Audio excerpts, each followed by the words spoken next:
Мы не учимся защищать себя. Мы не готовимся к сдаче сов. Она собирается захватить всю школу. Что безопасность была и остается приоритетной задачей министерства. Мы располагаем исчерпывающими доказательствами того, что эти исчезновения – дело рук известного убийцы Сириуса Блэк. Не сомневаюсь, мы его выследим. Сириус? И поймаем, где бы он... Что ты здесь делаешь? Отвечаю на твое письмо. Ты сказал, что тебя тревожит Амбридж. Что она делает? Учит вас убивать полукровок? Она не разрешает нам использовать магию. Это неудивительно. По нашим сведениям, Фадж не хочет, чтобы вас обучали борьбе. Борьбе? Он что, думает, что мы собираем армию магов?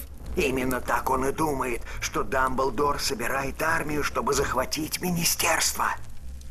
Фадж все больше превращается в параноика. Другие не хотели, чтобы я говорил тебе это, Гарри. Но в Ордене тоже не все благополучно. Фадж блокирует правду на всех уровнях, и эти исчезновения, именно так все начиналось раньше. Волан-де-Морт перешел в наступление. Ну что же нам делать? Кто-то идет. Я больше ничем не могу помочь. Извини, но сейчас я вынужден оставить вас одних.